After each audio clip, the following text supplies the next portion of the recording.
La première chose à faire quand on modélise une antenne, c'est de se dire qu'est-ce qu'on aura comme sol. Est-ce qu'on veut modéliser l'antenne dans le vide ou est-ce qu'on veut la modéliser au-dessus d'un sol? Pour ça, on a quand même beaucoup de paramètres qui sont prédéfinis. D'accord? Moi, j'utilise ici le Real Ground et puis Average. Alors qu'en fait, on a toutes sortes de sols qui sont définis dans le logiciel. On a des sols parfaits, hein, si vous êtes par exemple au-dessus d'une toiture métallique, ou alors un sol sec, si vous êtes par exemple dans le désert, ou alors un sol argileux, ou de l'eau fraîche, ou même de l'eau salée, etc.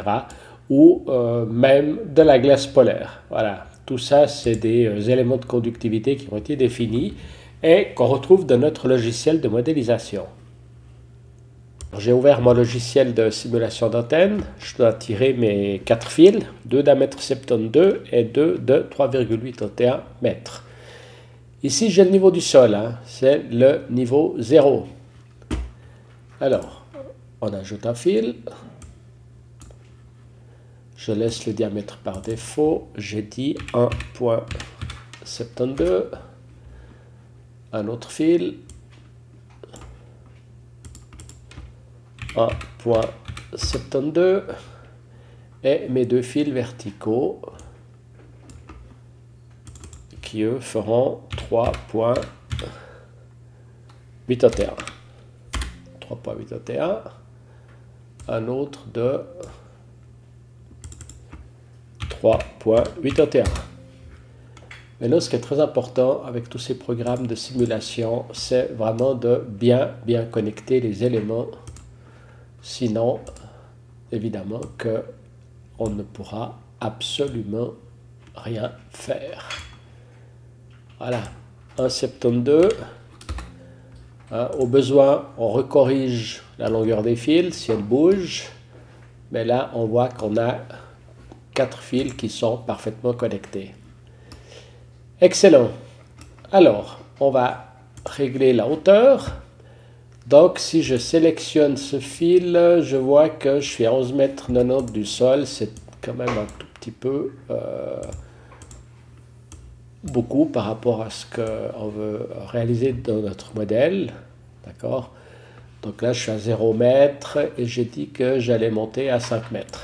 Voilà, 5 mètres, on a quelque chose comme ça. Pour faire mes calculs, je vais segmenter mes fils pour avoir une meilleure précision. En fait, je vais diviser mes segments au 46. Je ne rentre pas dans les détails, mais plus on divise nos segments, plus on a des calculs précis jusqu'à un certain point, évidemment. Parce qu'après, si les segments sont trop divisés, eh bien, le temps de calcul devient effroyablement long. J'ai mon antenne cadre avec mes 4 fils, mais il me manque encore quelque chose, et ce quelque chose, c'est un point d'alimentation. Donc l'antenne, on va l'alimenter en bas, au milieu, et pour ce faire, je vais déplacer mon point d'alimentation au bon endroit. Voilà. Déplace-toi, mon petit. Parfait. Voilà. J'ai mon antenne. J'ai mon point d'alimentation qui se trouve au bas. Et puis, on va rapidement pouvoir commencer à tirer quelques données de cette antenne. Alors, si je passe sur une vue en 3D, eh bien, oui, j'ai bien mon antenne représentée dans l'espace. D'accord, on voit ici en bas le plot de sol et puis on voit son élévation donc, et son point d'alimentation qui est ici. Si je lance immédiatement un calcul, alors, ce qu'il faut faire, c'est définir la fréquence sur laquelle on veut mesurer l'antenne. D'accord, ben ici c'est 28.4. Parfait, hein, mettons 28.5. Je vais lancer un modèle du far field, c'est-à-dire qu'on verra comment se déploie le champ de cette antenne dans l'espace. Generate, Et puis là, j'arrive tout de suite à une vue en coupe qui me montre au fond l'élévation de mes lobes de rayonnement. Donc c'est là que c'est intéressant parce qu'on voit que bon, on a un lobe de rayonnement mineur qui est vertical, donc ça c'est de l'énergie perdue, ça sert à rien, mais malheureusement je ne peux pas le couper. Et puis on a ces deux lobes qui partent au-dessus de l'horizon et qui ont même un gain qui est parfaitement spectaculaire parce qu'on voit qu'au maximum on a 9,14 dB de gain à une hauteur de à peu près 70 degrés. Alors c'est un tout petit peu haut, parce qu'une bim elle serait plus bas, certes, mais enfin on est encore quand même dans une antenne extrêmement simple. On voit que à une hauteur, à un angle d'élévation de 20 degrés, on a encore 6,5 dB de gain. D'accord, ce qui est quand même fabuleux. Donc on voit que l'antenne va très très bien fonctionner pour le DX, à condition évidemment qu'elle se trouve bien à une hauteur de 5 mètres au-dessus du sol, tout en sachant qu'on parle bien de la loupe pour le 10 mètres. Voilà, pour la loupe 15 mètres, il faudrait qu'elle soit un peu plus haut, il faudrait qu'elle soit à 7,50 mètres.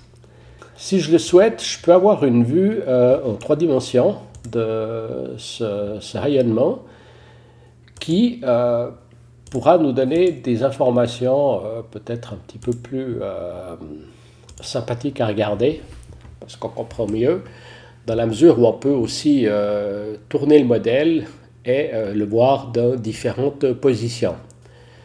Donc on comprend bien que le rayonnement maximum est perpendiculaire à notre antenne, ça c'est déjà un élément important.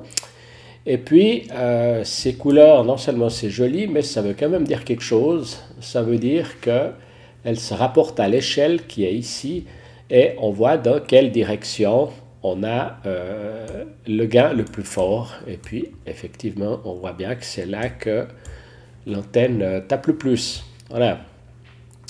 Le lobe de rayonnement secondaire vertical, bon, ben, lui, c'est de l'énergie perdue parce qu'il va partir dans l'espace. Donc le lobe de rayonnement, il est vraiment concentré d'une manière qui, à mon avis, est extrêmement correcte. Ce que je peux aussi visualiser, c'est par exemple la répartition des courants sur l'antenne. Voilà. On voit qu'on a les ventres maximum de courant qui se produisent sur l'élément du haut et sur l'élément du bas.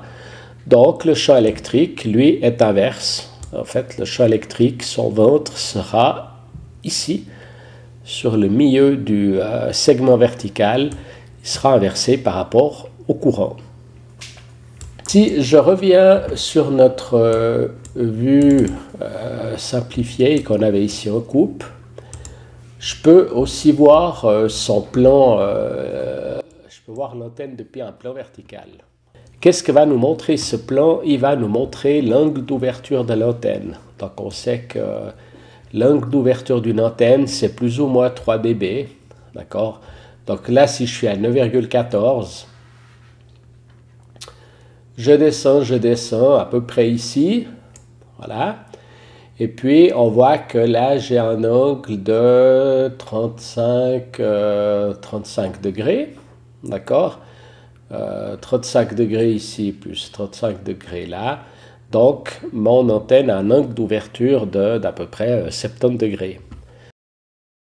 Une loupe, c'est limité, hein, puisqu'on n'a qu'un seul élément qui travaille.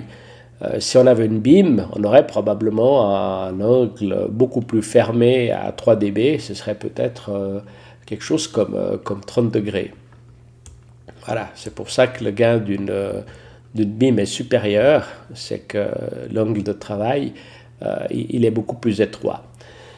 Ce qu'on voit aussi, c'est que si on reçoit une station frontalement, on a notre gain de 9 dB et quelques qui s'applique. Mais si on reçoit une station de côté, on est à moins 9 dB. D'accord? Donc ça veut dire qu'entre le côté, entre la face et le côté, ben, on a quand même 18 dB d'atténuation. Donc ça va faire au minimum 3 à 4 points sur le S-mètre. Donc ça veut dire que l'antenne a quand même une certaine directivité et qu'il faudra la positionner correctement pour pouvoir espérer faire des contacts de bonnes conditions.